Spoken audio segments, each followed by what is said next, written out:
జీవితంలో వచ్చే అనేక కష్టాలకి హనుమాన్ చాలీసా దివ్య ఔషధం. ప్రతిరోజు హనుమాన్ చాలీసాని పఠిస్తూ ఉన్నట్లయితే నవగ్రహ దోషాలు తగ్గుతాయి, జీవితంలో వచ్చే అనేక కష్టాలు తొలగిపోతాయి. హనుమాన్ చాలీసాని ప్రతిరోజు పఠిస్తూ ఉన్నట్లయితే వివాహం కాని వారికి వివాహం అవుతుంది, ఉద్యోగం రాని వారికి ఉద్యోగం వస్తుంది, ఆందోళన తగ్గుతుంది, ప్రశాంతత లభిస్తుంది. అదేవిధంగా జీవితంలో బాగా స్థిరపడే అవకాశం ఉంటుంది, ఆరోగ్య సమస్యలు కూడా తగ్గిపోతాయి. ప్రతిరోజు హనుమాన్ చాలీసాని ఒక పద్ధతి ప్రకారం కనుక పఠిస్తూ ఉన్నట్లయితే మారుతి కృప వల్ల అనేక సమస్యలు పరిష్కరింపబడతాయి. హనుమాన్ చాలీసా పఠనం వల్ల కుజదోషం తొలగిపోతుంది, సర్పదోషం తొలగిపోతుంది, శనిగ్రహ ప్రభావం కూడా తగ్గుతుంది. ఎవరైతే ప్రతిరోజు 11 సార్లు హనుమాన్ చాలీసాని పఠిస్తూ ఉంటారో వారికి మారుతి కృప శీఘ్రంగా ప్రాప్తిస్తుంది. ఈ 11 సార్లు హనుమాన్ చాలీసా పఠించే ముందు తరువాత శ్రీరామచంద్రమూర్తి నామాన్ని ఖచ్చితంగా స్మరించాలి.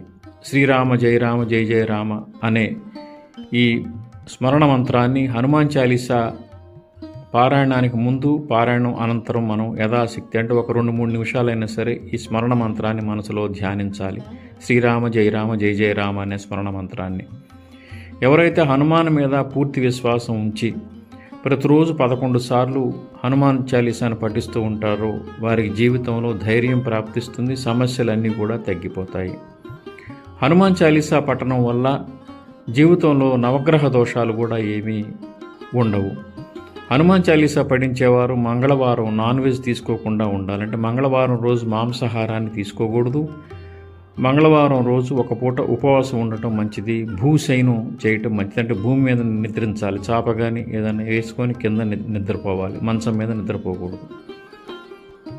మంగళవారం రోజు అన్ని నియమాలు పాటించాలి. ఈ విధంగా కనుక చేస్తూ ప్రతిరోజు 11 సార్లు హనుమాన్ చాలీసా కనుక పఠిస్తూ ఉన్నట్లయితే మారుతి కృప వల్ల జీవితంలో ఉండే అన్ని సమస్యలకు సులభంగా పరిష్కారం ప్రాప్తిస్తుంది. మారుతిని పూర్తిగా విశ్వసించి హనుమాన్ చాలీసాని ప్రతిరోజు పఠిస్తూ ఉంటారో వారికి దరిద్రం అనేది ఉండదు, భయం అనేది ఉండదు, ఆర్థిక అభివృద్ధి ఉంటుంది, ఆరోగ్య సమస్యలు కూడా పూర్తిగా తగ్గిపోతాయి. పెళ్లి కాని వారికి పెళ్ళవుతుంది, వివాహం వెంటనే కుదురుతుంది. అదేవిధంగా ఉద్యోగార్థులకు ఉద్యోగం కూడా ప్రాప్తించే అవకాశం ఉంటుంది.